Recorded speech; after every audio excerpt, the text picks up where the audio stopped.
Are you ready to find peace in your heart? Of course you do. I'm Coach EaZy, and welcome to the It's EaZy Show. As an empowered empath, empowering mindsets, and confidence through adversity, I will help you connect and conquer. Listen in as we talk real about serious concerns in the world and learn how by working together we can make life amazing. You are the ultimate number one in your life, and that's why you can be whoever you want and do whatever you want without worrying what anyone else thinks. Why? Because it's easy with me, Coach EaZy. I believe there is a path to an easier way, and having God in your life is the key. On this show, laughter is a promise, and music is the spiritual language. Because it's easy. Starts now. Well, hello, everybody. Welcome to the It's EaZy Show, Coach EaZy, on the TTN Transformation Talk Radio. So, wanted to read something to you. We're going to talk about facts. Facts of being empowered. I know you're wondering what facts. Facts are focus, awareness, courage, tenacity, and spirit. You're going to need those. See the catchy word I brought? Facts. That's the facts. You're going to have it. And focus is probably the biggest key to starting it. I mean, for it to really come together, you got to focus on what your goal is and what your plan is. And you're just not going to be empowered for no reason, really. You got to have some goals. You know, I brought up goals a long time ago, and I do believe in goals. You can have short-term goals, long-term goals, but goals give you something to shoot for at least. So you're not just winging it. An eagle's vision, I was going to read a part of this. This is a hell of a motivational thing. So every eagle has its unique talents and strengths, and so do you. We're diving deep into what makes you, well, you unleash your inner talent and embrace your unique gifts. They're your secret weapon in the quest for greatness. The eagles, I think that's a reason why. That's a good reason. I was kind of proud that they're our country bird, or we want to call it, the bald eagle is a unique animal, man. This is no joke. I watched an eagle. I mean, I think they're fierce. I mean, if they're not the king of the jungle, they're not a lion, but I don't think there's anything much better than that. I saw an eagle and a wolf one-on-one. I've got the video if I ever thought about it. I brought it up. And that damn wolf attacked that eagle. But that eagle jumped up in the air and with his talons, hammering him with his it's the craziest thing I ever saw. And then basically got his eyes. And then what they do is they poke their prey's eyes out. And you wouldn't have known it was dead until he was flying off with it. Big old wolf, that damn eagle could carry that wolf. It was struggling, don't get me wrong, but I thought that was one of the coolest things I'd ever seen. Who would have thought an eagle would take out a wolf? So eagles are very smart, I think. They're very, they have focus. I know that's,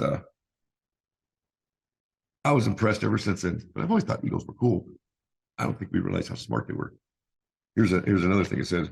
So picture this, an eagle soaring high above. It's every sight sharp. Its perspective boundless. The eagle's vision is non-confined to the ground. It reaches the stars. What if I told you that you could adopt this eagle-like vision? Stick with me. And I'll show you how, but they're just smart. I can't even really say much more. I mean, it speaks for itself. They're always thinking 3 steps ahead. They're always kind of planning their next move. They hide way up in the trees.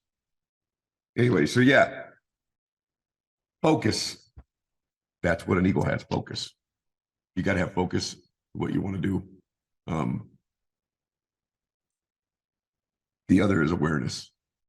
Now, this has a lot of different reads. I mean, there's a lot of different things you could say about it. I know I look at awareness as your surroundings, little things that aren't right out in the open, but you can kind of either feel it or see it.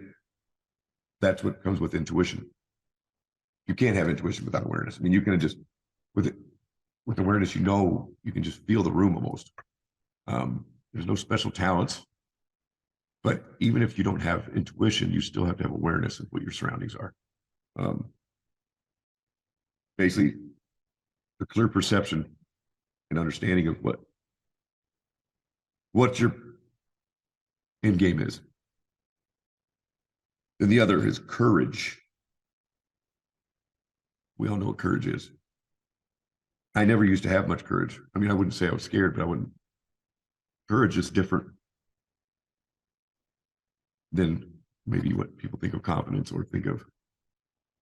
Courage is just not having, basically no fear, but still being smart. You're not going to go out there and get yourself killed or get yourself hurt being stupid because you're scared. You still got to have some control. It basically implies firmness, control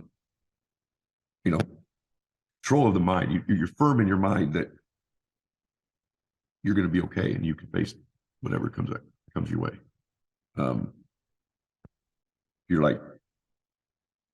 You're not afraid of danger. That's a good way to put it. You're not in fear of running into danger. You don't want to, but you don't care. Like, for instance, this is going to sound a little deep, but I know a lot of people are scared to die. I don't want to die. Trust me, I promise you that. But I'm not afraid, if that makes sense. It's because of my faith, for one. I know that I'm going to be in a better place anyway. But I know a lot of people fear death. Some people, it's so bad it's like a mental issue. But that's when I got my faith. I mean, it's made a whole difference in my world just having that. And I'd tell you right now, he ain't doing a whole lot for me yet, but I still have faith. He's doing something for me. It's just not being noticed yet. But he tests me. I know he does. He tests everybody. He tests his toughest warriors, they say. So T is a tenacity. Tenacity is kind of like perseverance, maybe. What's another word for it? There's all kinds of different synonyms for it. It's basically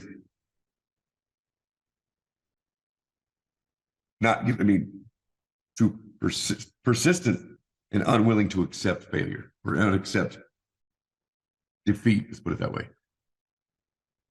Grit, like you can't keep the person down. You keep getting up, keep getting up, keep getting up. Remember Rocky's speech to his son. It's not about how hard you're hit. It's about how hard you hit and you still basically get up and still go. That's toughness.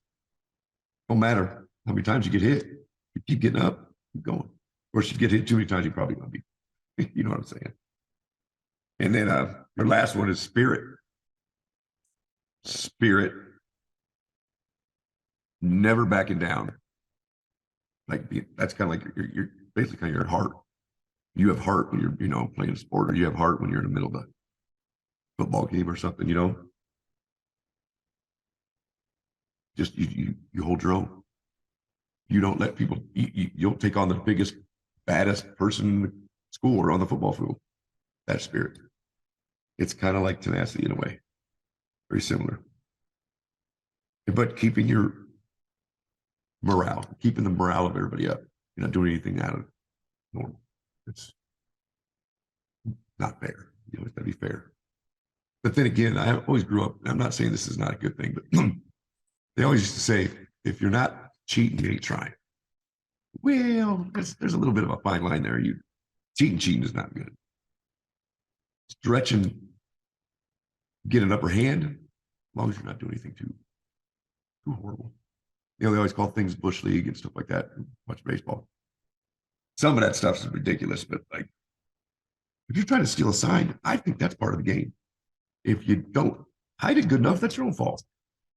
So I don't call that cheating as much as I call it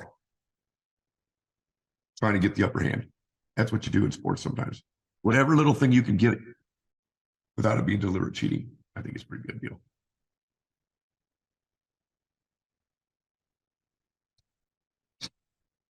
I heard something the other day about growth. Once you figure this out, life will be so much stronger. And I think I didn't have this before, but I talked about it. Anybody remember the 5 Ps or the 6 Ps? Purpose. You have to have purpose. You got to be able to put purpose before pleasure. Pleasure, that's all right, fine and dandy, as long as it's not always constant. You need persistent. You need purpose first. Because purpose will make you realize what you're here for. When we're young, we're all about pleasure. We don't think about purpose. But now, and ideally a situation, most people tell you, find your purpose. And then you can plan your future, kind of what you want to do. Some of us, like me, I went kind of just we know, just what do they call that? Just faked it. I just kind of went with the flow, day to day. Never had a plan. It got me in a lot of trouble. I think purpose gives you some structure. Like I've always said, athletes, I think it's a great thing when your kid plays sports in high school because they have basically a purpose.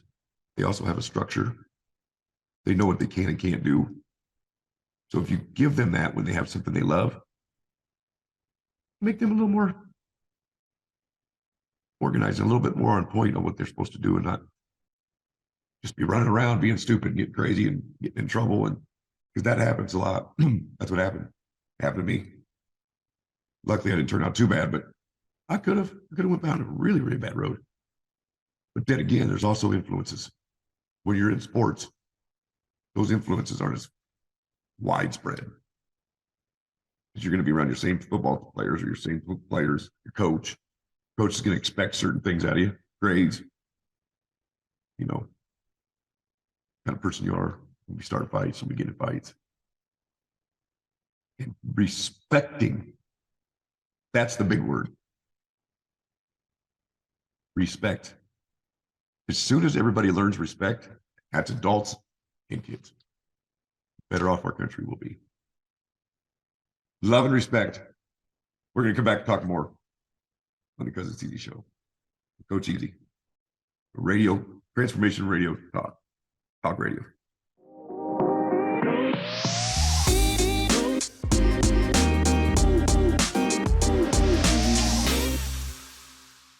To that same old place that we left about. Here we go. So welcome back, Carter. So there's so much of this that ties together that I'm kind of excited about it. But so obviously I got myself empowered 3.5, more than 4 years ago, maybe, because I had the time and there was nothing else to do. And then COVID came. Well, the biggest reason I started doing it is because I was in the car business. I got to be honest with you. Before I got empowered, this is a perfect example for you. I wouldn't be able to do what I'm doing right now. There's no way I would be on the screen right now. They made us do videos, like kind of explaining the car. I was terrified. I don't know why. Mostly because of people I know would probably make fun of me. You know what I mean? And I don't care. That's what I mean. That's what's so great about being empowered. Now I don't care. Part of being empowered, and I've explained this, is you got to love yourself and you got to know you're a good person. And as soon as you love yourself, you won't care what other people think. Somewhat, everybody's got a little bit of a level. They want people to think they're okay. But if you worry about it like I did most of my life, I was always worried about what my friends thought or girls or whatever. And once you realize it doesn't matter because you're going to be who you're going to be. Once you love being around yourself or you're a good person or all that comes together, then you're underway. But I wasn't confident in myself. Never thought I looked good enough. I never thought I was, I always made sure I was trying to overdress, make sure I was, you know what I mean? That was a war on me. Always trying to make sure I fit in. But that stems from my childhood, what you would call trauma. And then that's part of my course is healing from that. Once you heal from something that's been tragic to you, then the rest can come. So in my book, the steps are healing, figuring out who you are, and loving yourself. And all this can take a little bit of time, some of it can take longer. But loving yourself, those are the first two things. Healing, and sometimes it's time. My mom died. I was a mess for almost 2 years.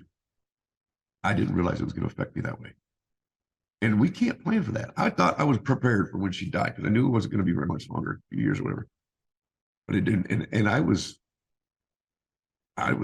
numb. I mean, not even numb. I would say I was more emotional. I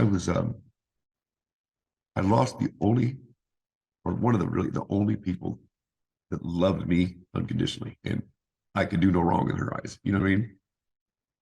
She was my biggest fan, put it that way.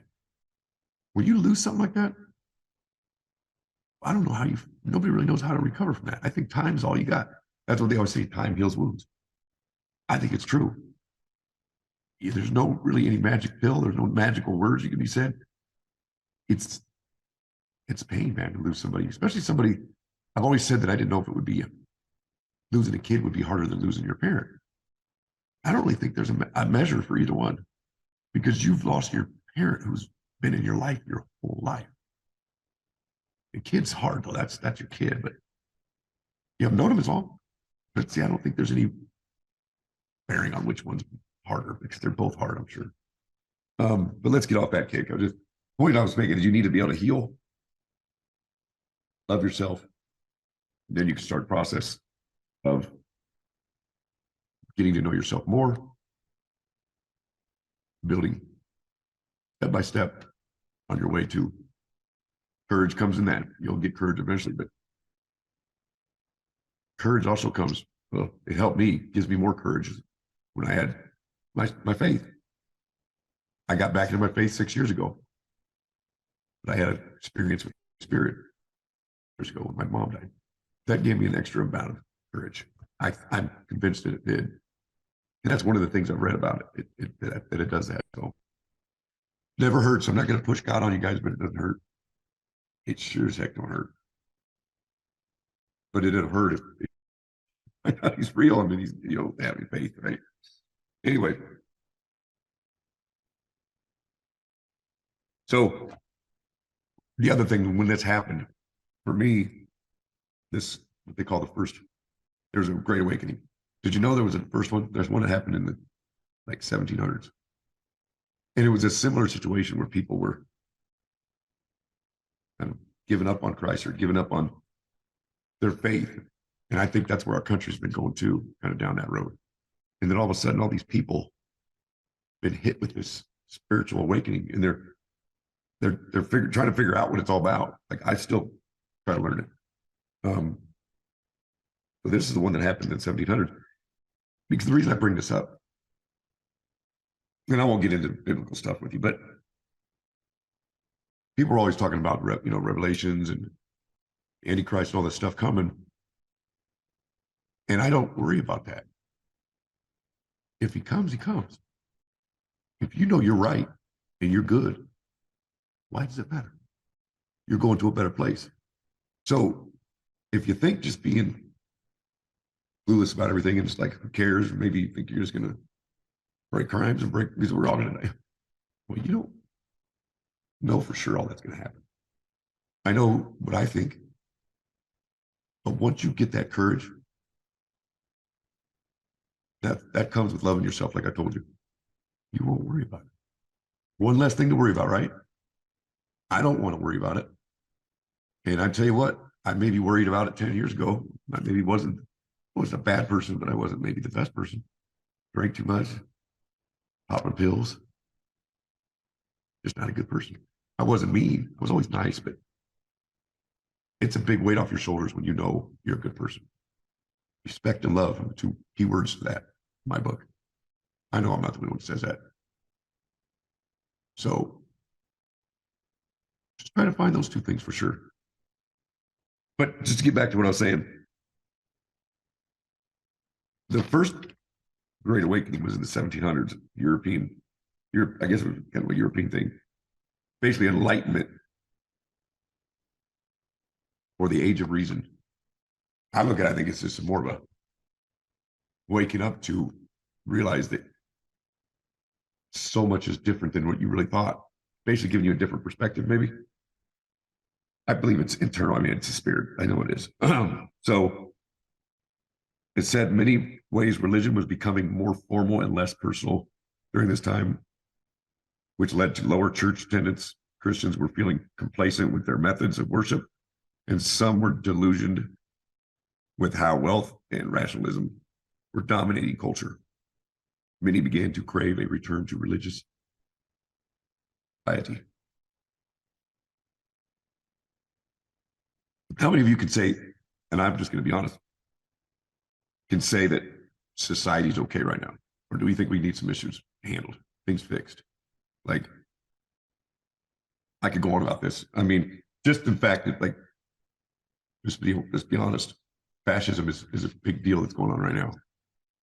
And I've heard even women speak out about it, but there's a lot of competition between men and women. I don't know, it's not really the men, but the women are trying to compete with the men, a lot of them, for jobs and the money they make and all that. And that's taken away from the traditional family.